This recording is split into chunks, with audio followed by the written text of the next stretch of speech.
नमस्कार, यो एभिन्यूज खबरको संकेत हो। तपाई अहिले एभिन्यूज एट 2 मा हुनुहुन्छ। म सुभाष नेपाल। प्रारम्भमा मूल खबर। नेपाललाई अति कम विकसित राष्ट्रबाट स्तरोन्नति गर्न राष्ट्रसङ्घको सिफारिस 2026 देखि कार्यान्वयनमा आउने।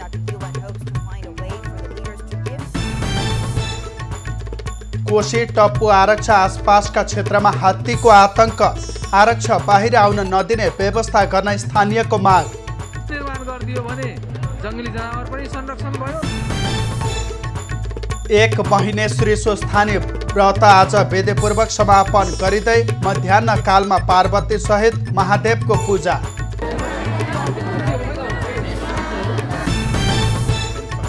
पत्रकार खशोगीको हत्यामा साउदी युवराजको संलग्नता रहेको अमेरिकी प्रतिवेदन सार्वजनिक, हत्या गर्ने योजनालाई स्वीकृति दिएको दाबी।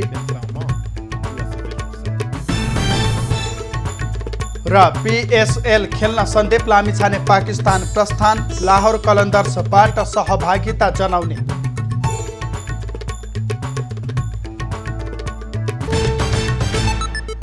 अब खबरको सिलसिला प्रारम्भ गरौं। नेपालको स्तर उन्नति सम्बन्धी प्रसङ्गबाट। संयुक्त राष्ट्रसङ्घको विकास नीति सम्बन्धी समितिले नेपाललाई अति कम विकसित राष्ट्रबाट स्तरोन्नति गर्ने सिफारिस गरेको छ। फागुन 10 देखि फागुन 14 सम्म बसेको संयुक्त राष्ट्रसङ्घको कमिटी फर डेभलपमेन्ट पोलिसीको बैठकमा नेपालले स्तर उन्नतिका लागि तोकिएका मापदण्ड पूरा गरेको भन्दै स्तर उन्नतिको सिफारिस गरेको हो।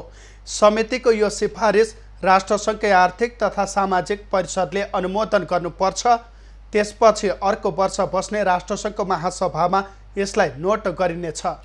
5 वर्षको तयारी अवधि राखिएको हुँदा सन् 2026 देखि सो स्तर उन्नति कार्यान्वयनमा आउने राष्ट्रसङ्घले जनाएको छ। त्यति बेलासम्म नेपालले अति कम विकसित राष्ट्रको रूपमा पाउने सहायता निरन्तर पाउनेछ। नेपालको पछिल्लो 3 वर्षको मूल्याङ्कन गरी राष्ट्रसङ्घले यस्तो सिफारिस गरेको हो। राष्ट्रसङ्घका लागि न्युयोर्क स्थित नेपालको स्थायी नियोगका अनुसार नेपाल 2 वटा मापदण्ड पूरा गरेर स्तरोन्नतिका लागि छानिएको हो। प्रति व्यक्ति कुल राष्ट्रिय आय र मानव मूल्य सूचक र आर्थिक तथा वातावरणीय जोखिम सूचक मध्ये नेपालले पछिल्ला 2 मापदण्ड पूरा गरेको हो।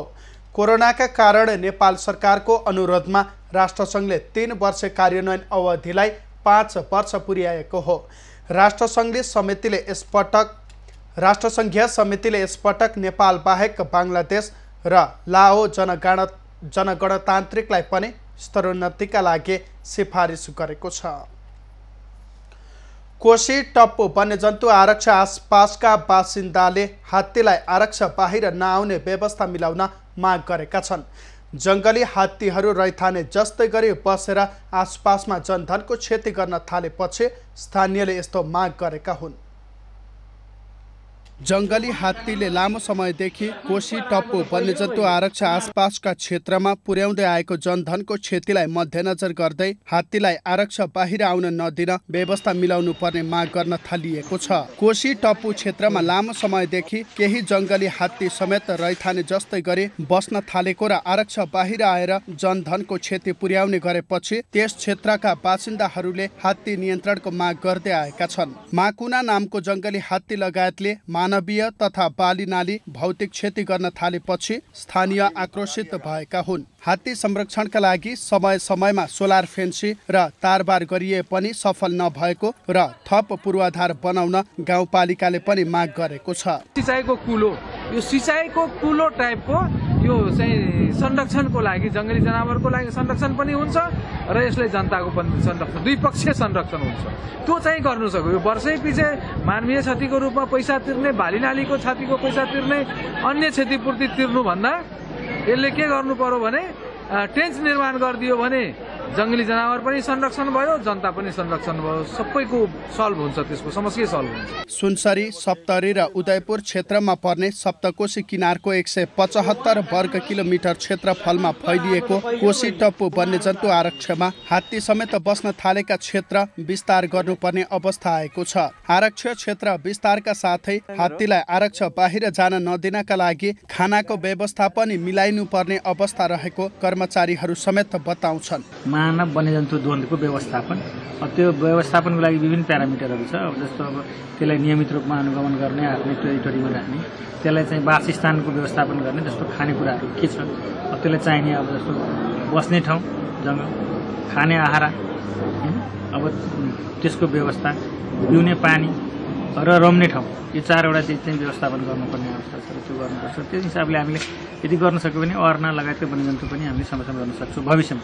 आरक्ष क्षेत्रमा उखु, केरा, बाँस लगायत हात्तीलाई खानाको राम्रो व्यवस्था गर्न सके हात्ती बाहिर नजाने भए पनि त्यसो केही गरिएको छैन। 2072 सालमा अर्ना संरक्षणका लागि स्थापित आरक्षमा ठूलो जनावर जङ्गली हात्तीहरू समेत रैथाने रूपमा बसेर जनधनको क्षति गर्दै आएका छन्। यहाँका जङ्गली हात्तीले आरक्ष आसपासका सुनसरी, सप्तरी र उदयपुर क्षेत्रमा क्षति गर्दै आएका छन्। आरक्षका कारण लामो समयदेखि मानिस र जङ्गली जनावर बीच द्वन्द्व चल्दै आएको छ। त्यसलाई मध्यनजर गर्दै जङ्गली जनावरहरूलाई आहारा, वासस्थान र पानीको राम्रो व्यवस्था सहित आरक्ष बाहिर निस्कन नसक्ने गरी व्यवस्था मिलाउनु पर्ने देखिन्छ।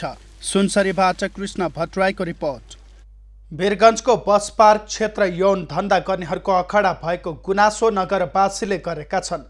होटल व्यवसायको मिलेमतमा यो क्षेत्रमा यौन व्यवसाय भइरहेको स्थानीयको गुनासो पछि सो क्षेत्रका टहरा प्रहरीले भत्काएको छ।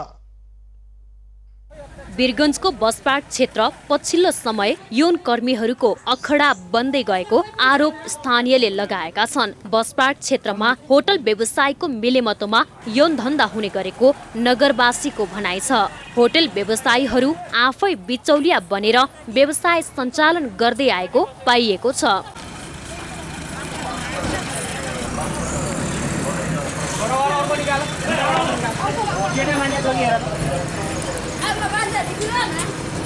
अवैध यौन धन्दा सञ्चालन भएको स्थानीयको गुनासोपछि जिल्ला प्रहरी कार्यालय पर्साको पहलमा बिहिबार सो क्षेत्रमा टहरो बनाई यौन क्रियाकलाप गर्ने 6 जना महिला पक्राउ परेका छन्। प्रहरी र वीरगञ्ज नगरपालिका 15 वडा समितिको सहयोगमा अवैध रूपमा निर्माण गरिएका टहराहरू भत्काइएका हुन्। विद्यार्थी भाइ बहिनीहरू टोलवासीहरूले गएर वाडामा उजुरी समेत दिएको छ कि यो विकृतिमा हामी आउन जान समेत अप्ठ्यारो परेकोले त्यस्तो विकृति चाहिने निर्मूल पार्नु भनेर र नजिकै हाम्रो बस पार्क चौकी र हाम्रो श्रीपुरतिर पनि निवेदन चाहे गुनासो परेको हुनाले उहाँहरूको सक्रियतामा र वाडावासीको सक्रियतामा वाडाध्यक्षको समेत उपस्थितिमा हामीले यो कार्य बाध्य भएर गर्नु परेको। जनताहरूको गुनासो छ कि तपाईहरु यसमा एकदम विकृति फैलाइदिएको छ। यो रोडमा, यो रोडबाट तपाईहरु यो टहरालाई किन तपाईहरु हटाउन सक्नु भएको छैन र तपाईहरु के हो, तपाईहरुको नसकेर कि के गर्नु भएको छ, तपाईहरु किन पहल गर्नु भएको छैन भन्नुभएको थियो। तर हामीहरु यो पहल त पहिला पोहोर साल नै हामी गरेको थियौँ, तर गर्दाखेरि हाम्रो सायद अलिकति कमजोरी भएको छ। तर यसपालि अब हामी नछोड्ने। बस पार्कदेखि लक्ष्मणवाससम्मको सडक क्षेत्रमा अवैध यौन धन्दा हुने गरेको स्थानीयको भनाइ छ। प्रहरीले समेत देखे नदेखे झै गर्ने गरेको आरोप लगाउँदै आएका स्थानीयले टहरा भत्काएपछि भने खुसी व्यक्त गरेका छन्। हाम्रो छोरीबेटी छ, यस्तो रोडमा दिन दहाडे नराम्रो यस्तो कुकर्म काम गर्न पाइँदैन नि। यो बाटोमा जस्तो कुकर्म गर्छन् त्यसले हाम्रो छोरीबेटीलाई त्यस्तै नजरले हेर्छ। त्यही कारणले यो सबै हटाउनु पर्छ। यो रोडमा भएको जति पनि यो नराम्रो वेश्यावृत्ति छ यो हटाउनु पर्छ। बस पार्क क्षेत्रमा भारतका विभिन्न स्थानबाट आएका तेस्रो लिङ्गी लगायतहरूले यौन व्यवसाय सञ्चालन गर्दै आएको स्थानीयको गुनासो छ। साना टहरा भत्काए पनि होटल र अन्य घरहरू सञ्चालन हुने गरेको व्यवसायलाई पनि बन्द गराउनु पर्ने उनीहरूको माग छ। राजन रौनियार, वीरगञ्ज। पौष शुक्ल पूर्णिमादेखि वैदिक सनातन हिन्दू धर्मावलम्बीले घर घरमा सुरु गरेको 1 महिनेश्वरी स्वस्थानी व्रत आज वेदपूर्वक समापन गरिँदैछ। शनिबार मध्याह्नकालपछि वेदपूर्वक पूजा लगाई व्रत समापन गरी रात्रिमा जागराम बसी आइतबार बिहान फुलपाती नदीमा सेलाएपछि यस वर्षको श्री स्वस्थानी व्रत कथा समापन हुनेछ। साँखुको साली नदीमा आज व्रतालुहरूले 1 महिने लामो व्रतको समापन गर्दैछन्। सत्ययुगमा हिमालयकी पुत्री पार्वतीले महादेवपति पाऊँ भनी श्री स्वस्थानीको व्रत बस्दा मनोकांक्षा पूर्ण भएको धार्मिक विश्वासका साथ स्वस्थानीको व्रत बसी कथा भन्ने चलन रहिआएको छ। हिन्दू धर्मावलम्बीहरूका लागि आस्था र विश्वासले भरिएको महिना हो माघ महिना। यस महिनालाई धार्मिक क्रियाकलाप बढी हुने महिनाको रूपमा पनि लिइन्छ। यस महिनाभर घर घरमा श्री स्वस्थानीको कथा सुन्ने र व्रत लिने गरिन्छ।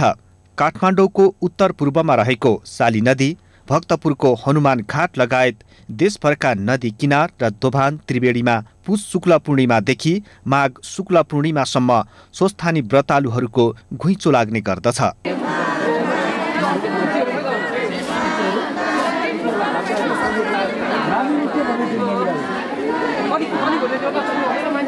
व्रतालुहरूका लागि उपत्यकामा साँखुको साली नदी तथा भक्तपुरको हनुमान घाट पवित्र स्थल मानिन्छ। व्रतालुहरू 1 महिना कठिन नियम पालना गरी व्रत बस्ने गर्दछन्। व्रतालुले 1 महिनाभर जुत्ता नलगाउने, नुन नखाने, 1 छाक खाई व्रत बस्ने गर्दछन्। व्रत अवधिभर नारायणको मूर्तिलाई प्रदेश गमन गराइन्छ।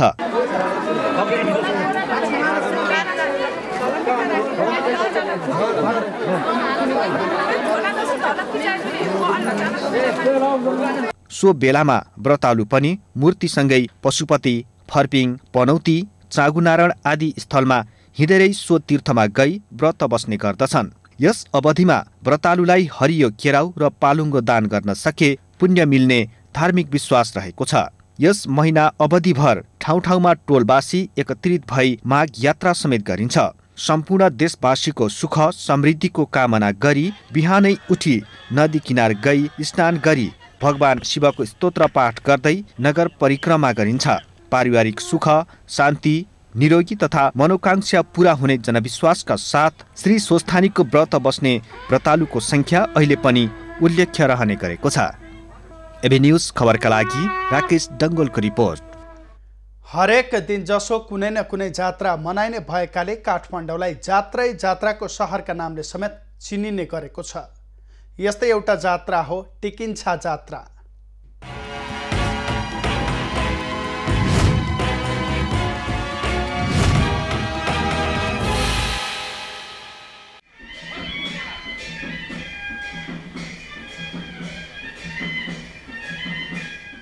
माघ शुक्ल चतुर्दशीका दिन चैत्यको प्रतीक बनाई पशुपति मन्दिर परिसरबाट जात्रा आरम्भ भएको थियो।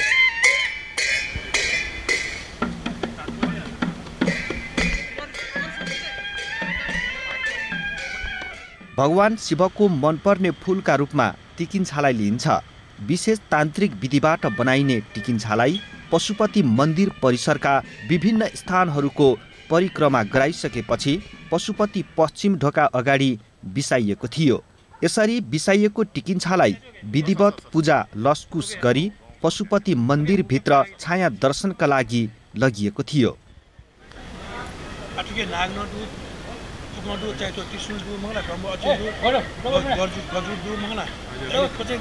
नेपाल भाषामा टिकी भन्नाले एक विशेष प्रकारको फूल र छा भन्नाले चढाउनु भन्ने अर्थ लाग्दछ।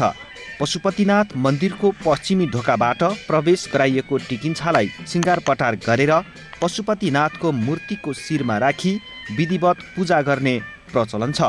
यसरी राखिएको प्रतिमालाई मन्दिरको दक्षिण ढोकाबाट पानीमा छाया दर्शन गराइन्छ। पानीमा हेरी दर्शन गरिने भएकाले टिकिन्छा जात्रालाई छाया दर्शन नामले पनि चिन्ने गरिन्छ। चतुर्दशीका दिन पशुपति लगायत पाटनको कुम्भेश्वर मन्दिरमा पनि टिकिन्छा चढाई छाया दर्शन गर्ने परम्परा रहेको छ। यस दिन ज्योतिलिङ्गबाट निस्कने ज्योति अत्याधिक तेजयुक्त हुने भएकाले शिवलिङ्गलाई पानीमा हेर्ने गरिएको धार्मिक विश्वास रहिआएको छ। एबी न्यूज खबरका लागि राकेश डङ्गोलको रिपोर्ट।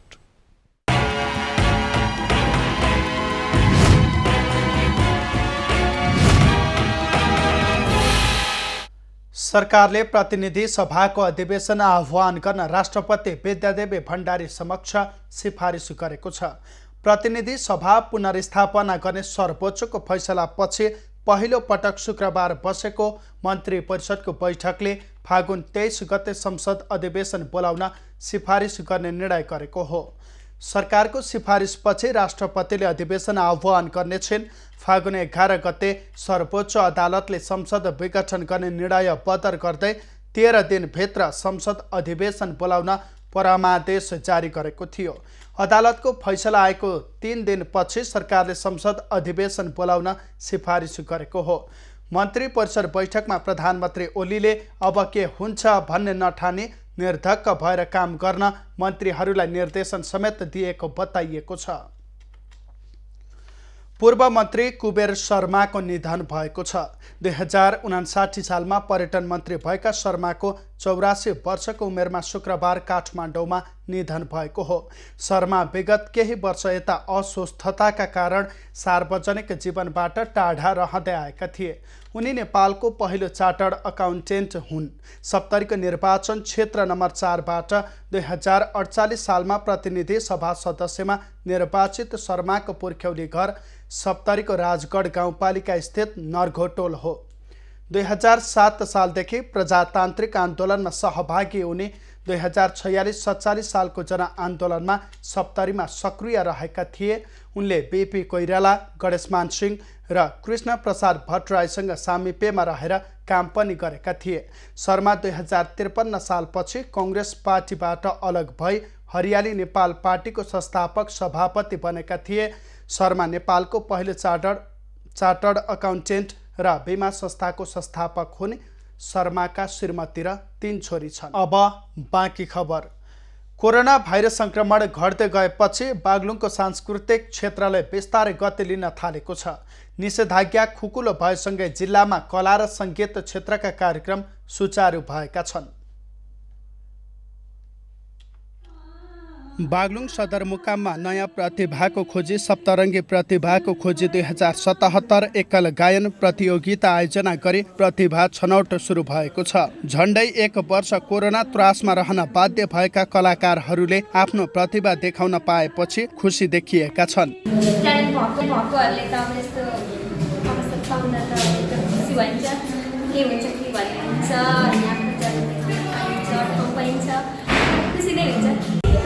एक वर्षको कोरोना त्रासपछि यस सप्तरङ्गी कलाको खोजी 2077 सालले हामी यस सङ्गीतमा रुचि राख्ने व्यक्तिहरूलाई यस प्रतिभा देखाउने अवसर सिर्जना गरेको छ।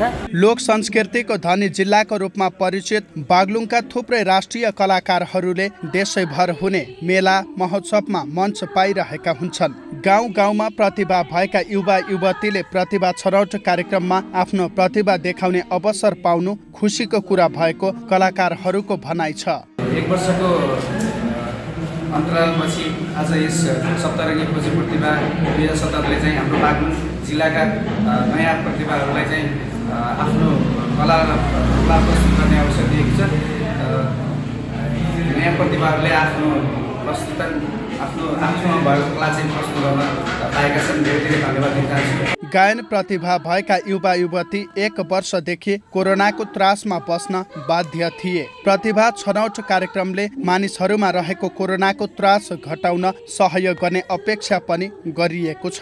1 वर्षभित्र जो पनि कोरोनाको त्रासले कोरोनाको भय एउटा चाहिँ पालेर बसिरहेको बेलामा पनि यो त्रासबाट मान्छेलाई बाहिर निस्कनको लागि र एउटा सन्देश त्यस्तो जाओस् भन्ने हिसाबले चाहिँ यो कार्यक्रम चाहिँ गरिएको। प्रदेश सरकार सामाजिक विकास मन्त्रालयसँगको सहकार्यमा सप्तरङ्गी सांस्कृतिक प्रतिष्ठानले बागलुङ, पर्वत र म्याग्दी जिल्लाका 36 जना नवप्रतिभाहरूले एकल गायन प्रतियोगितामा भाग लिएर आफ्नो कला प्रस्तुत गरेका छन्। तीमध्ये 10 जना प्रदेश स्तरीय प्रतियोगिताका लागि छनौट भएका छन्। बागलुङ जिल्ला लोक संस्कृतिको धनी जिल्लामा पर्छ। जिल्लाका दर्जनौं गायक कलाकारहरू राष्ट्रिय अन्तर्राष्ट्रिय रूपमा समेत आफ्नो प्रतिभा देखाउन मात्र सफल भएका छैनन्, महिनामा लाखौं रुपैयाँ आम्दानी गर्न समेत सफल भएका छन्। बागलुङबाट राजेश चन्द्रराज भण्डारीको रिपोर्ट। सरकारी तथ्याङ्कलाई हेर्ने हो भने कोरोना भाइरसबाट संक्रमित हुनेको संख्या लगातार घट्दो क्रममा छ। महामारीको त्रास समेत कम हुन थालेपछि पछिल्लो समय सबैजसो क्षेत्र सुचारू भइसकेका छन्, तर हिन्दू धर्मावलम्बीको आस्थाको केन्द्र पशुपतिनाथ मन्दिर अझै पनि पूर्ण रूपमा सञ्चालनमा आउन सकेको छैन। कोरोना महामारीलाई थप फैलिन नदिन भन्दै सरकारले चैत 11 गते लकडाउनको घोषणा गर्यो। सरकारको घोषणासँगै उद्योग धन्दा, कल कारखाना, यातायात, शैक्षिक संस्थाहरू सबै बन्द भए। धार्मिक स्थलहरू पनि लकडाउनबाट अछुतो रहन सकेन। कोरोना संक्रमणको दर घट्दै गएपछि बिस्तारै सबै क्षेत्र पुनः सुचारू भइसकेको छ, तर पशुपतिनाथ मन्दिर भने अझै पनि पूर्ववत अवस्थामा सुचारू हुन सकेको छैन। अहिले पनि कोरोनाको कारण देखाएर पशुपतिका 4 ढोका मध्ये 1 वटा मात्र पश्चिम ढोका खुल्ला गरिएको छ। मन्दिरमा दर्शनका लागि पनि बिहान 6 बजेदेखि 1 बजेसम्मका लागि मात्र समय तोकिएको छ। भुवनेश्वरीबाट मात्र मान्छेहरूलाई, दर्शनार्थीहरूलाई प्रवेश गराइएको छ र अरू सबै गेटहरू बन्द छ। अरू यहाँ अब भक्तको चाप चाहिँ बढी नै रहेको छ। तैपनि अब यो कोभिडको कारणले गर्दाखेरि मन्दिर अरू ढोका बन्द छ। 4वटै ढोका नखुलेको र पश्चिम ढोका पनि निश्चित समयका लागि मात्र खुल्दा पशुपति दर्शनका लागि पुग्ने श्रद्धालुको संख्यामा निकै कमी आएको छ, जसको प्रत्यक्ष असर त्यहाँ व्यापार गर्दै आएका साना व्यवसायीहरूमाथि समेत परेको छ। कोरोनाको संक्रमण देखिनु अघि राम्रो व्यापार भए पनि पछिल्लो 10 महिना यता व्यापार शून्य झैं भएको गुनासो गर्छन् यस क्षेत्रका व्यवसायीहरू। अब त्यो भाडा चाहिँ उनीहरूले लिन्छ नै, हामीसँग लिने नै भनिरहेछ। हामीले अलिकति त बुझाइसक पनि सक्यौँ होइन। अब लिने हुन्छ। अब हामीले 2 वर्षको म्याद दिनुभएको छ उहाँहरूले। 2 वर्षभित्र हामीले सबै तिरिसक्नुपर्छ। अहिले व्यापार डाउनै छ। पहिलाको अवस्था हेरिकन अहिले हाम्रो भर्खर एउटा मात्र मन्दिरको गेट एउटा मात्र खोलेको छ, एकतिरबाट मात्र छ।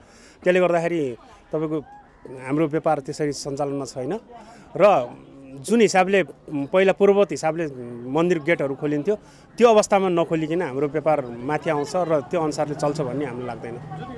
यता पशुपति क्षेत्र विकास कोषले भने स्वास्थ्य सुरक्षा मापदण्ड अपनाउनु परेकोले एउटा मात्र ढोका खोलिएको बताउँछ। उसले बिस्तारै अन्य ढोका पनि खोलिने बताएको छ। स्वास्थ्य मापदण्ड अपनाएर नै मन्दिर खोल्यौँ र अहिले चाहिँ मन्दिरको पश्चिमतर्फको द्वारबाट मात्रै हामीले दर्शन गराइरहेका छौँ।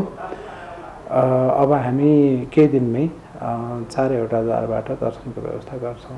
हुन त पशुपति क्षेत्रमा अन्य सबै गतिविधि सुचारू भइसकेको छ। यसरी ढोका मात्र बन्द गरेर धार्मिक आस्थामाथि प्रहार गर्नुभन्दा स्वास्थ्य मापदण्ड अपनाएर 4वटै ढोका खोल्नुपर्ने भक्तजनका साथै यस क्षेत्रका व्यवसायीहरू समेत माग गर्छन्। विश्वमा नै महिलाहरूमा बढी देखिने क्यान्सरहरूमध्ये प्रमुख स्तन क्यान्सर हो। नेपालमा यो रोगको एकिन तथ्याङ्क नभए पनि स्तन क्यान्सर रोगीको सङ्ख्या बढ्दो छ, तर रोग पहिचानमा ढिलाइ तथा उपचारमा सङ्कोचका कारण स्तन क्यान्सरका बिरामी उपचारको पहुँचसम्म पुग्न सकेका छैनन्। अमेरिकन इन्स्टिच्युट फर क्यान्सर रिसर्चको तथ्याङ्क अनुसार सन् 2018 मा मात्र विश्वमा 18 लाख नयाँ स्तन क्यान्सरका बिरामी थपिए। ती मध्ये 9,50,000 पुरुष तथा 8,05,000 महिलामा स्तन क्यान्सर देखिएको थियो। नेपालमा स्तन क्यान्सरका बिरामीको यकिन तथ्याङ्क नभए पनि 50,000 भन्दा बढी स्तन क्यान्सर रहेको अनुमान छ। नेपालमा स्तन क्यान्सरका बारेमा जानकारी कमी हुनु तथा पुरुष चिकित्सकहरूसँग उपचारमा जान सङ्कोच मान्ने गरेका कारण यस्ता बिरामी उपचारमा ढिला आइपुग्ने चिकित्सकहरूको बुझाइ छ। नेपालको स्टेटस हेर्ने हो भनेदेखि more patients they present basically in the advance stage भन्नाले स्टेज 3 स्टेज 4 प्रेजेन्ट गर्नुहुन्छ। विकसित मुलुकको तुलनामा विकास उन्मुख मुलुकमा स्तन क्यान्सरको अवस्थामा कमी हुने गरेको मानिन्छ। तर तथ्याङ्क केलाउने हो भने हाल विकास उन्मुख मुलुकमा पनि करिब 60% स्तन क्यान्सरको समस्या देखिने गरेको छ। स्तन क्यान्सर सुरुको अवस्थामै पहिचान गरी यसको उपचार गर्ने हो भने यो पूर्ण रूपमा निको हुन्छ। तर क्यान्सर छालामा फैलिएको अवस्थामा भने यसको उपचारमा कठिनाइ हुने चिकित्सकहरू बताउँछन्। पेसेन्टहरू अर्ली स्टेजमा नै एकदम सानो ट्युमर हुँदाखेरि नै नफैलिएको स्टेजमा नै प्रेजेन्ट गरिदिनु भयो भनेदेखि त्यसको ट्रिटमेन्ट या त्यसको आउटकम चाहिँ एकदम राम्रो छ। त्यसलाई चाहिँ हामीले एकदम राम्रोसँग नै कम्प्लिटली जस्तो नै क्योर गर्न सक्छौँ। जसले गर्दाखेरि चाहिँ ओभरअल सर्भाइभल भन्छ नि त्यो चाहिँ एकदमै राम्रो छ। विश्वमा महिलाको ज्यान लिने प्रमुख रोग स्तन क्यान्सर हो। सामान्य कुरामा हेलचेक्राइ गर्दा र बेलैमा रोगको निदान एवं उपचार गर्न नसक्दा स्तन क्यान्सरबाट कैयौं महिलाले अकालमै ज्यान गुमाउने गरेका छन्। त्यसैले स्तनमा सामान्य गिर्खा गाँठागुठी देखा परेमा बेलैमा निसङ्कोच उपचार तथा चिकित्सकको परामर्श लिनुपर्ने देखिन्छ। एभेन्यूज खबरका लागि क्यामेरामा मनोज खड्काको साथमा त्रिगुडा भट्टराई बस्नेत, काठमाडौँ। एचआईभी संक्रमित भन्ने बित्तिकै समाजमा एक किसिमको त्रासको अवस्था रहे पनि सफलता शिक्षा सदनले संक्रमित बालबालिकालाई अध्यापन गराउँदै आएको छ। तर त्यहाँ अध्ययनरत विद्यार्थीको सपनालाई साकार बनाउन यस विद्यालयलाई थप व्यवस्थित बनाउन आवश्यक देखिएको छ। देऊ बरु छिटो मरि गएस तर माथि हिमालमा चुले थप्ने भएस। सफलता शिक्षा सदनमा कक्षा 7 मा अध्ययनरत मनिषा विक पनि कवितामा भनिए जस्तै हिमालमा चुली थप्न चाहन्छिन्। मनिषाका लागि यो काम सहज भने छैन, किनकि उनीप्रति समाजको दृष्टिकोण अझै सकारात्मक बन्न सकेको छैन। सफलता शिक्षा सदनले विगत 9 वर्षदेखि यसरी एचआईभी संक्रमितहरूलाई अध्यापन गराउँदै आएको छ। तर मनिषा र उनी जस्तै अन्य 27 जनाको सपनालाई यथार्थमा परिवर्तन गर्न विद्यालयको प्रयासले सम्भव छैन। व्यवस्थापनका अनुसार सरकारले विद्यालयको वैज्ञानिक व्यवस्थापन गर्नुपर्छ। हामीले कक्षा 10 सम्म मात्र पढाएर पनि पुग्दैन र उच्च शिक्षा हासिल गर्नलाई पनि जसरी उनीहरूलाई चाहिँ बेसिक शिक्षा लिनलाई समस्या थियो त्यसरी नै फेरि त्यो समस्या बल्झिएको कारणले गर्दाखेरि यसै विद्यालयलाई उच्च शिक्षामा रूपान्तरित गर्ने र उनीहरूलाई चाहिँ समाजमा स्थापित गर्नलाई चाहिँ उनीहरूको प्राविधिक किसिमको एउटा शिक्षा प्रदान गर्नको लागि यसमा राज्यले नै सोच्नुपर्ने जरुरी छ। विद्यालयले विद्यार्थीको इच्छा अनुसार अध्यापन बाहेक विभिन्न अतिरिक्त क्रियाकलापमा हौसला प्रदान गर्दै आएको छ। कोही गाउन रुचाउँछन् भने कोही वाद्यवादनमा पोख्त हुन चाहन्छन्। भविष्यमा आफ्नो छुट्टै पहिचान बनाउने इच्छा छ उनीहरूमा। भनेर एउटा सक्षम म पनि एचआईभी इन्फेक्टेड भए पनि एउटा सिभिल इन्जिनियर भए भन्ने सोसाइटीमा देखाउनु छ। इच्छा हुँदाहुँदै पनि आफ्नो पहिचान बनाउन यी बालबालिकाहरूलाई त्यति सहज छैन। अहिले विद्यालयले आधारभूत शिक्षा प्रदान गरे पनि यो पर्याप्त नहुने तर अध्ययनका लागि बाहिर जाँदा चुनौती थप बढ्ने शिक्षकहरूको भनाइ छ। उहाँलाई के होला कसो होला उहाँलाई त्यति जानकारी हुँदैन, त्यसले गर्दा अलिकति गाह्रो हुन्छ। जति पनि किताबमा पढ्नु भएछ किताबी ज्ञान त्यसले मात्र नपुग्दो रहेछ, व्यावहारिक ज्ञान पनि चाहिँदो रहेछ। यसमा त कतिपय हुन्छ नि अब हाम्रो सँगै म चाहिँ बसेको हुनाले पनि भाइ बहिनीहरूसँग बस्ने पढाउने हुनाले पनि अलिकति त्यस्तो धेरै चुनौती चाहिँ देख्दिनँ म चाहिँ। सफलता शिक्षा सदनलाई सरकारले सहयोग नगरेको पनि होइन। विद्यालयका नाममा अक्षय कोष खडा गरिएको छ। सामाजिक सुरक्षा भत्ता अन्तर्गत उनीहरूलाई मासिक 3000 उपलब्ध गराइएको छ। तर साँचो अर्थमै यी बालबालिकाहरूको सपना साकार बनाउने उच्च शिक्षाको व्यवस्था गर्नुपर्ने आवश्यकता देखिएको छ। क्यामेरामा प्रभात थापाको साथमा सृजना मिश्रको रिपोर्ट। प्रदेश 2 सरकारले जनकपुर धामको मैथिली विकास कोषको भवन बनाउने निर्णय गरेको छ। मैथिली भाषा, साहित्य, कला र संस्कृति विकासका लागि प्रायोगिक संस्थाको रूपमा कार्य गरिरहेको कोषको भवन बनाउन प्रदेश सरकारले सहयोग गर्ने भएको हो। 5 करोड लागतमा निर्माण हुने 3 तले भवनमा मिथिला चित्रकलाको संग्रहालय लगायतका पूर्वाधारहरू रहेका छन्। भवनमा प्रशिक्षण केन्द्र, पुस्तकालय, साहित्यिक बैठक गर्न हलका साथै नाटक एवं सांस्कृतिक कार्यक्रम गर्न ठूलो हल पनि बनाइने भएको छ। 2 वर्षमा भवनको निर्माण कार्य पूरा हुने मैथिली विकास कोषले जनाएको छ। यो भवनमा मिथिला चित्रकलाको चाहिँ प्रशिक्षण र प्रदर्शनी चाहिँ रहनेछ। अनुसन्धानात्मक पुस्तकालयको चाहिँ व्यवस्था यसमा चाहिँ रहनेछ। अनि सभा कक्षको चाहिँ व्यवस्था यसमा चाहिँ हुनेछ।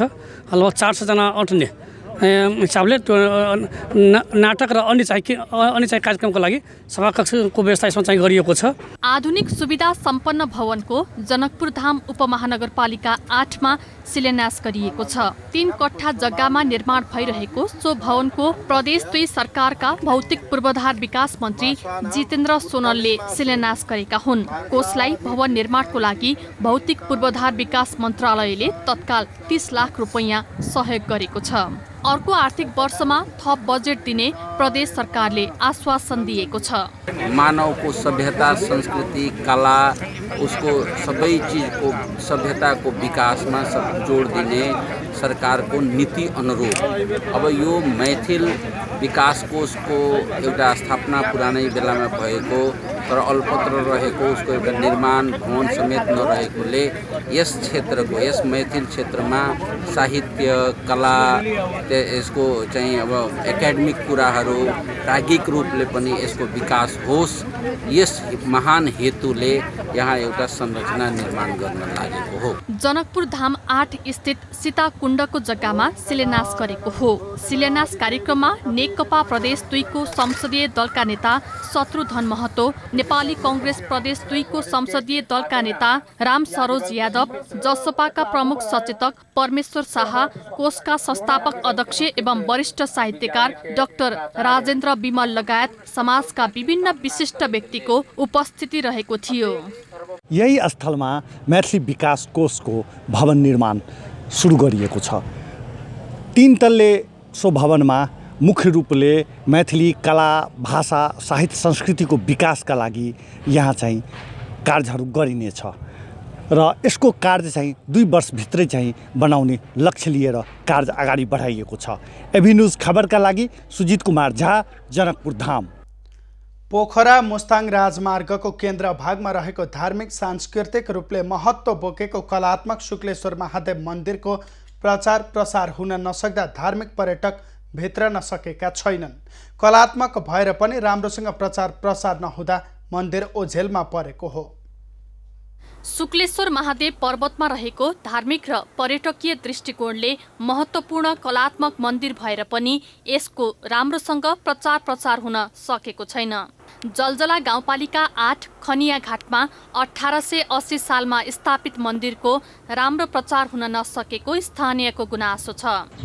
हामीले चाहिँ यो मन्दिरको संरक्षण, सम्वर्धन र प्रबन्धन गरेर प्रचार प्रसार गर्न सकेको खण्डमा एउटा धार्मिक पर्यटकलाई त्यहाँ एउटा गन्तव्य स्थान बनाएर पर्यटकको चाहिँ प्रबन्धन विकास गर्नको लागि एउटा सहयोग पुग्नेछ भन्ने मलाई लाग्छ। पोखरा हुँदै मुस्ताङ जाने मुख्य राजमार्गको केन्द्र भागमा रहेको शुक्लेश्वर शिव मन्दिरमा आएर पूजा अर्चना गरे मनोकांक्षा पूरा हुने जनविश्वास छ। कृष्ण गण्डकीले अब छाडिसकेपछि यहाँ एउटा दोभान भन्ने र एउटा आठ भन्ने रहेछ। गइसकेपछि अनि ल मलाई यो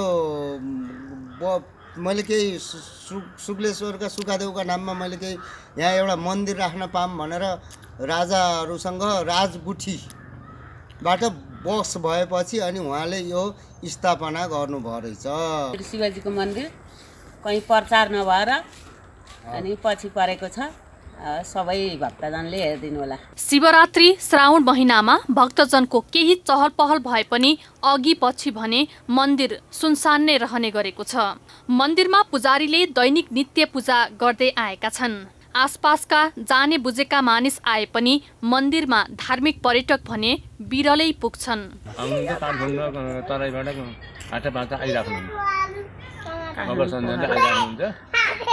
बाटा हेर्दाखेरि बहु जानु पर्यो भनेर आएर बस्नुहुन्छ। खानापिना अब आयो भोजन सबै गराइन्छ। धार्मिक सांस्कृतिक रूपले महत्त्वपूर्ण रूपमा रहेको शुक्लेश्वर मन्दिरको संरक्षणको लागि गाउँपालिकाले भने योजना बनाइरहेको जनाएको छ। धार्मिक पर्यटक भित्र आउन सक्दो सहयोग गर्ने गाउँपालिकाको भनाइ छ। यो नजिक छ, हाइवेमा छ, सबै कुराले हाम्रो 3टा जिल्ला 4वटा जिल्लाको हिसाबले पनि अब यो पछि परेको छ। अब यसलाई कसरी अगाडि बढाउँदा के हुन्छ भन्ने कुराहरू उहाँहरूले एउटा गुरु योजना बनाएर अगाडि बढाउनु भयो भने हामी त्यसलाई एउटा जलजला गाउँपालिकाको पर्यटन गन्तव्य र त्यहाँको मठ मन्दिरको पहिलो सूचीमा त्यसलाई राखेको। तत्कालीन समयमा मन्दिरमा कलात्मक काष्ठ कलाको मन्दिर निर्माण गर्नको लागि काठमाडौँदेखि कालीगढ ल्याएर काम गराइएको थियो। काम पूरा भएपछि तत्कालीन शासकले कालीगढको हात नै काटिदिएको स्थानीय बुढापाका बताउँछन्। मन्दिर व्यवस्थापन समिति गठन गरेर यसलाई संस्थागत रूपमा सञ्चालन गर्न सके मुक्तिनाथ र गलेश्वर जाने धार्मिक पर्यटक यहाँ आकर्षित गर्न सकिने देखिन्छ। राजेश चन्द्र राज भण्डारीको रिपोर्ट। सहकारी संस्थाहरूमाथि बचत तथा ऋण कारोबारमा मात्र केन्द्रित भएको आरोप लाग्दै आएको छ। तर झापाको बिर्तामोड 2 चारपानी स्थित सहारा नेपाल बचत तथा ऋण सहकारीले कोरोना संक्रमित भई उपचारपछि स्वास्थ्य लाभ गरेका शेयर सदस्य एवं कोरोनाकै कारण ज्यान गुमाएका सदस्यका परिवारलाई आर्थिक सहायता गरेर उदाहरणीय काम गरेको छ। सहकारी संस्थाहरूलाई बचत तथा ऋण कारोबारमा मात्र केन्द्रित भएको, सेवामुखी भन्दा पनि नाफामुखी मात्र रहेको आरोप लाग्दै आएको छ। तर झापाको बिर्तामोड 2 चारपानीमा रहेको सहारा नेपाल बचत तथा ऋण सहकारी संस्थाले भने विश्वव्यापी महामारीको रूपमा फैलिएको कोरोना भाइरसबाट संक्रमित भई उपचारपछि स्वास्थ्य लाभ गरेका शेयर सदस्य एवं कोरोनाकै कारण ज्यान गुमाएका सदस्यका परिवारलाई राहत स्वरूप आर्थिक सहायता प्रदान गरेर देशकै उदाहरणीय सहकारी बनेको छ। कोरोना संक्रमण भई उपचारको क्रममा निधन हुने 3 जना शेयर सदस्य र 1 जना कर्मचारीका परिवारलाई संस्थाले 9,87,373 रुपैयाँ सहायता रकम वितरण गरेको छ। त्यस्तै कोरोना पोजिटिभ भई संस्थागत वा होम आइसोलेसनमा बसेका 98 जनालाई 14 दिनको आइसोलेसन भत्ता स्वरूप जनही 7,000 का दरले 6,86,000। त्यस्तै कोरोना पोजिटिभ भई उपचारको लागि अस्पताल भर्ना भएका 14 जना शेयर सदस्यलाई 15,97,763 रुपैयाँ सहित झण्डै 1.33 लाख रुपैयाँ प्रदान गरिएको छ। बचत तथा ऋण कारोबारबाट हामीले कमाइहाल्नुपर्छ यही अवस्थामा भन्ने हिसाबले नसोचेर यतिखेर यो मानव जगतमै समस्या भएको अवस्थामा सदस्य र समुदायको एउटा जीवन वा ज्यान चाहिँ मुख्य प्राथमिकता हो भन्ने उद्देश्यले हामीले यो स्वास्थ्य क्षेत्रमा धेरै नै सपोर्ट गरेको अवस्था हो। संस्थाले थालनी गरेको यस्तो कार्यले संस्थामा आबद्ध विपन्न समुदायका शेयर सदस्य सहित अन्यलाई ठूलो राहत प्रदान भएको छ। कार्यक्रम मार्फत चाहिँ मलाई लाग्छ अब एकदम न्यून आय भएका सर्वसाधारण मानिसहरू जो घरमा आइसोलेसन बसे काम गर्न पाएनन् त्यस्तालाई यसले प्रमुख रूपमा यसले सहायता गरेको छ र जसको चाहिँ यही रोगका कारण चाहिँ मृत्यु भयो त्यसलाई पनि यसले चाहिँ महत्त्वपूर्ण रूपमा काम गरेको छ। यो रकम साह्रै ठुलो कुरा हो र जो शेयर सदस्य भएको छ जस्तो 3 लाखसम्मको राहत पाउँदाखेरि अन्य महानुभावहरूले पनि सहाराको शेयर सदस्य हुन पाएको भए आज हुन्थ्यो भन्ने खालको महसुस सबैले गर्नुभएको छ। अब यसमा सहाराले सबैलाई सहारा दिएको छ।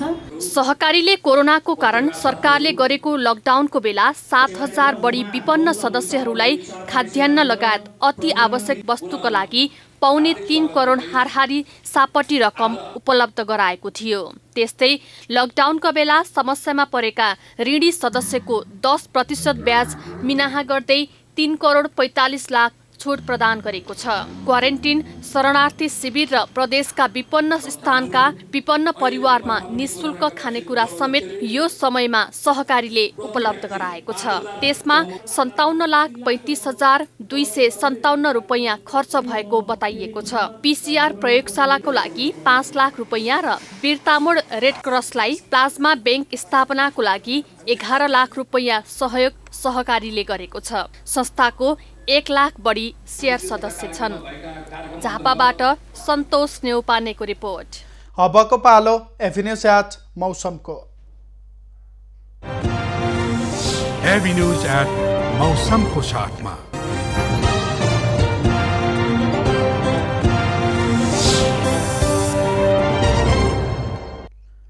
यति बेला देशका पहाडी भूभागमा आंशिकदेखि सामान्य बदली भई अन्य भूभागहरूमा मौसम सामान्यतया सफा रहेको छ। अपराह्नपछि पहाडी भूभागका 1-2 स्थानमा मेघगर्जन तथा चट्याङ सहित हल्का वर्षाको सम्भावना रहेको छ भने उच्च पहाडी तथा हिमाली क्षेत्रका 1-2 स्थानमा हल्का हिमपातको सम्भावना रहेको जल तथा मौसम पूर्वानुमान महाशाखाले जनाएको छ। काठमाडौँ उपत्यकाको आजको अधिकतम तापक्रम 24 डिग्री सेल्सियस र न्यूनतम तापक्रम 11 डिग्री सेल्सियस बीच रहने अनुमान गरिएको छ। आज सूर्योदय बिहान 6:30 भयो भने सूर्यास्त साँझ 6:02 हुनेछ। आज देशभरको मौसम कस्तो रहला त हेरौँ देशका विभिन्न स्थानको अनुमानित मौसमी अवस्था।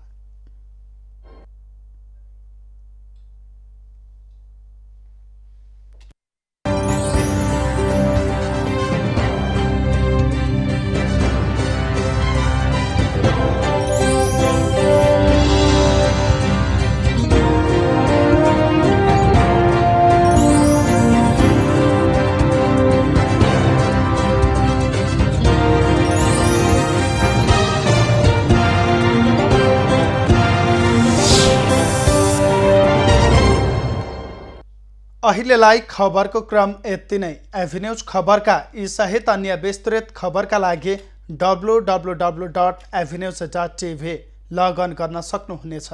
युट्युब, फेसबुक र ट्विटरमा पनि हामीलाई फलो गर्न सकिनेछ। खबर भित्रको खबरका लागि हेर्दै रहनुहोला एभिन्यूज खबर। नमस्कार।